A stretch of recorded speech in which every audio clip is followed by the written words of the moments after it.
I'm not gonna sit here and take it anymore.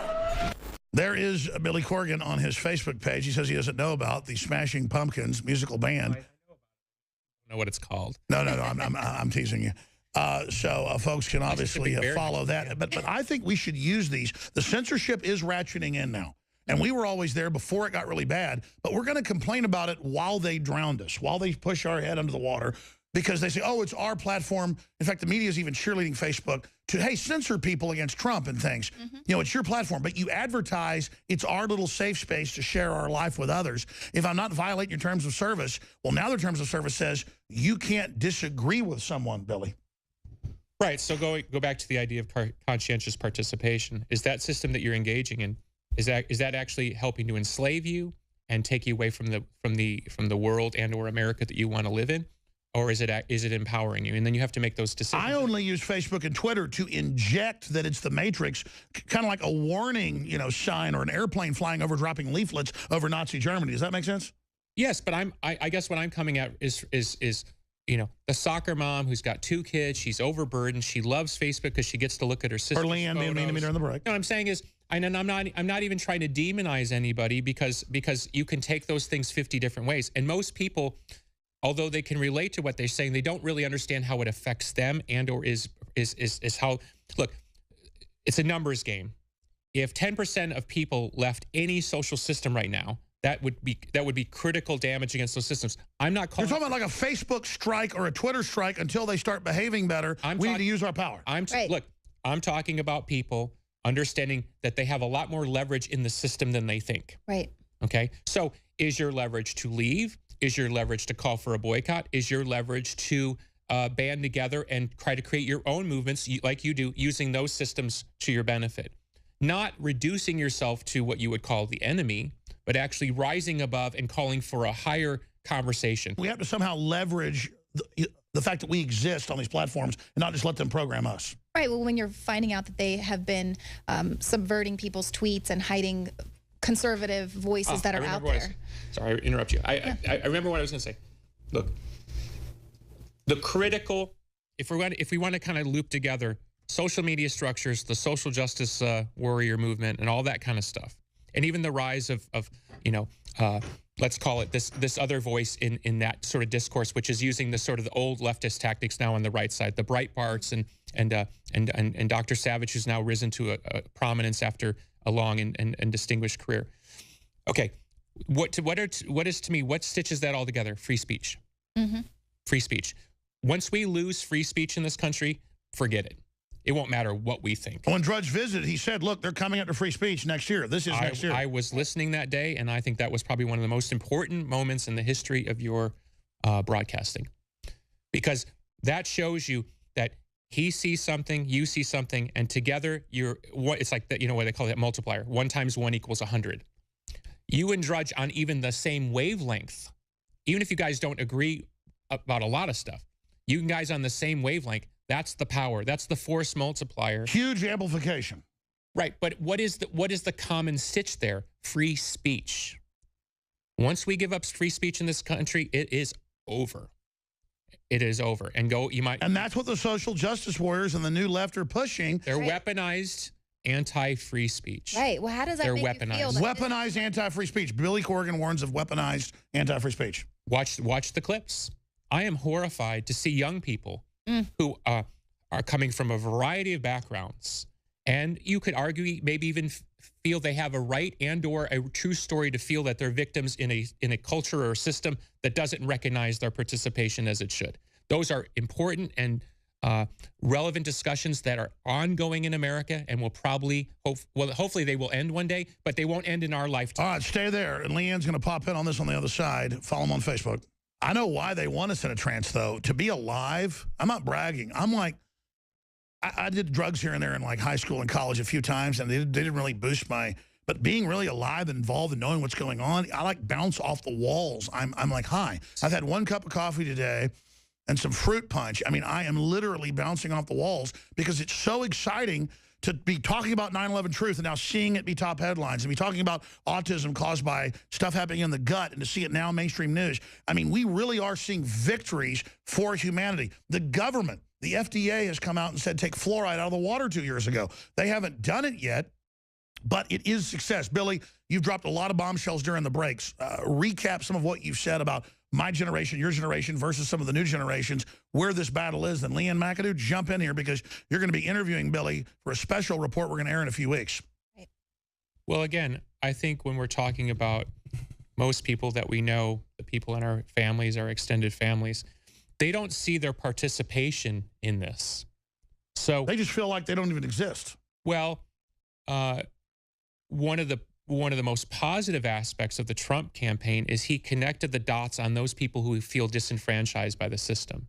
They look, and these are people in my family too, whether you agree with the political ideology. They sit there and say, look, I paid my taxes, I've raised my kids, you know, I've worked hard.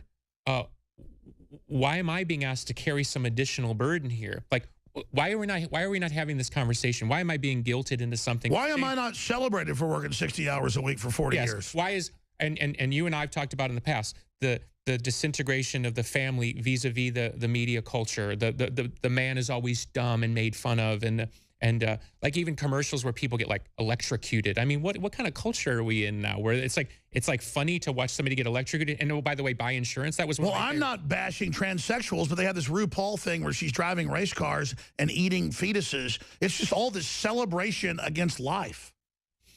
Again, what can the average person do to not assist something that they consciously or unconsciously are participating in this? It's actually hurting them. So realize there's a system hurting you, figure out how to not be part of it. That's the beginning of coming out of the trance? Yes, because then you start to see how you've been deluded. Look, nobody wants to admit that they've been had. Let's go back to the wrestling analogy. Nobody wants to admit they're a mark. If you go to a wrestling event and you know it's not real, or you go to a movie and know that they're not actually flying in a spaceship next to Quantar or whatever, you're part of the game. You're laughing along. Clandestine. So when they watch the political system playing out as it is now, they think that that's real. They don't realize that that's a CGI. What's going on in the presidential campaign is just as CGI as anything else. Sure. So as the facade drops, what's going to happen? Well, the people in control are either going to double or triple down on the lie and spend a lot more capital and energy to convince you and you and you and they that no, nothing to see here. You know, use that joke all the time. Droid, move along, that whole bit. Okay. Or, because look, once you admit to a lie, you know what hits the fan.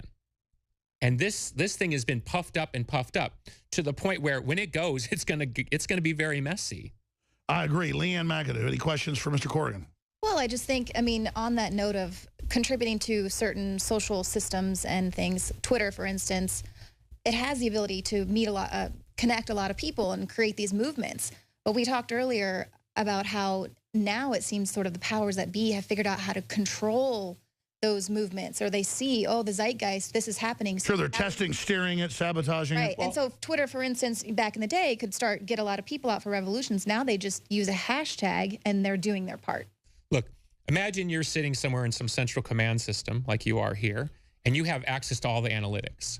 And just by pushing a button or removing a hashtag, you can affect the power to corrupt something to reflect your political ideology. That's a good point, because we can literally start memes and a lot of stuff. If we wanted to be deceptive, it'd be dangerous. Right, but Jack, who's the Twitter guy, can suppress the hashtag. If he doesn't want your certain movement to get any traction, that doesn't have to trend in America or wherever you go. That's right. Okay, for those who know and you continue to participate in those systems, you are basically saying that's okay. Mm-hmm. And we've blown past so many stop signs in the last 7 to 10 years where government spying and all this stuff, and people just kind of shrug and say, well, it's nothing to do with me. Okay. Now, as the system is doubling and tripling down on its systems of control, people are going to have to either recognize that they're part of a system, or they're going to want to continue in their particular trance. We're talking to the people who intuitively feel uncomfortable with the system as it exists. They know that it's not going to add up to be the world and the society that they want their children to grow up in. So we need to organize and say we want to change the system. I think you need to identify those things that are very simple for people to do. That democratize the big blocks like Google and Facebook and Twitter and Apple and say, realize you're feeding us the agenda we want. Just admitting there's an agenda is the beginning of change. Or like Matt Drudge said, get out of these internet ghettos. They're trying to corral you and control you. Well, that goes back to that question, yeah. Okay, so what do you say to the soccer dad, to be a PC here? Okay, now it's a soccer dad. We've covered everybody. What do you say to that person who says, yes, I understand what you're saying, Alex. Yes, I understand what you're saying, Leanne, but I still want to participate in the system. You've got to give them more information so they can make a decision based on their own self-interest. When you talk about big picture stuff, not everybody can relate. It's too big a picture for them. Well, I think they need to realize big picture. More freedom for everybody means more freedom for them. And I'm not insulting anybody's intelligence. No, I agree. I hear you. I am not a professional NFL quarterback. I can't see what Peyton Manning sees on the field in the last play of the Super Bowl.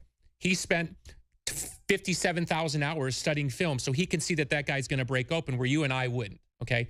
You and I have spent 57,000 hours examining certain parts of the entertainment or the governmental structure. We can see things breaking long before anybody else can. That's why somebody like Roger Stone at this point is so informative, not only for what his intel on the Trump inner machinations, but how he sees the political system. What I like about him is he's always told me the truth, and it's all come true. Most politicos like lie and spin. That guy is amazing. I mean, so I like listening to somebody like Roger Stone because he gives me that quarterback read on the field at the actual street level of the politics. And he actually gives you what the quarterback's really seeing. Most politicos lie to you about what they're seeing. That's the big. So that's why I like this idea of what we discussed behind the scenes. We'll wait to reveal. That's why I like the idea so that we can give people that read on the field at a cultural level. So they can see when they click. I want to do it. Let's make sure it happens. When they click on so-and-so rips so-and-so, and they click on that, they have to understand the actual cost of that. And we're going to teach them the read and from a professional view what we've learned and show them how they're being manipulated. That is true empowerment. You talk about. I've always wanted to analyze the propaganda. You're right, and like 80% of the propaganda is in entertainment. I wrote you that day because you say a lot of things in your rants, babbling, in your babbling, your green penguin rambling. You say a lot of things, and sometimes you flip past them because it's coming at you so fast. You know, it's like you see the sign, you comment, and you move on to the next thing. That day that you said 80 to 90% of the propagandizing is in the media entertainment complex, that was one of the most dead-on things you've ever said. That is the root where most people live. And I'm stating the obvious, but no one's talking about it. Why do you think the politic game is being presented like it's just another reality show? Beauty pageant. Why, when Trump would blow up Megyn Kelly, why would they have him back on the next morning? Because it's pound for pound dollar. Wow. Follow them. Well, we're almost out of time. I know you and Leanne are going to do an interview. You've been very gracious with your time. You're playing tonight in Austin. I know you're playing all over the country. Folks can find out about the tour at Smashing Pumpkins. I think it's pretty much all sold out, but thanks for coming. And you will be playing Houston tomorrow, even after their devastation. As far as I know, yeah. Fans have been asking about Houston because of what's going on with the weather. The flooding is amazing here. We've got 2 minutes left. Leanne, a couple questions, because I know you're about to do an interview. Well, I think it's just interesting to, as you were saying, forgive people who are still sort of in this trance. Look at what they're up against. Even with everything going on with the delegate rigging. They're set in front of a TV at birth. That's totally normal. Your vote, your vote doesn't count. Trump's so stupid for not understanding how the delegate rigging, like they're just selling it that it's normal. Okay, look. Trump is known to most people because he was on a TV show. The way he talks to people is learned from all those years. Oh, it's dumbed down on purpose. Okay, the guy behind the scenes is super smart. He's obviously a smarter communicator at the business level than he is the way he talks to. Like when you watch his speeches, it's like it's all sound bites, right? So he's understood and he understands that patois. So that's why the media is presenting those things like, oh, hey, your vote doesn't count. Let's move on. Right. Because that is literally the next installment of the reality show. Right. It's just another installment of the reality show. Tune in next to find out whether or not your vote does matter. Yeah. Let me ask you this. Why are they so scared of Trump? Well, I mean, the simplest argument to me is that he is a true outlier in the dangerous sense of he won't play by any particular rule. But he knows the game. Maybe he does, and maybe he doesn't. Maybe he just tapped into the zeitgeist, and he doesn't even know.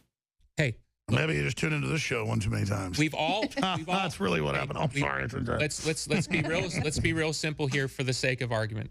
We all belong to a club, a clique of friends, a team, and here comes the newcomer, and they say, we don't know if we want you on your team because you're going to mess up our dynamic. He messes up their dynamic. They're like, we've paid our dues. We hijacked and took over the world. Who do you think you are? Look, you can literally watch the machinations of these campaigns and the RNC and all that stuff, and then there's the Democratic version too, as they have to keep adjusting their game plans and their strategies to account for unforeseen circumstances. That's right. All is well. All is not well in Camelot. That tells you they are not as in control as they like to pretend. Billy Why Corgan, they want to shut down the internet. Leanne McAdoo, you guys are awesome. You're going to go do a taped interview that'll air in a few weeks. This was all live. Andrew Wakefield, another great hero, is coming in. Billy, thanks for the time. It's always great talking. Thank you, Alex, and thanks to everyone for listening. And I'm excited about the discussion of a collaboration. That is very exciting. Very exciting. All right, stay with us.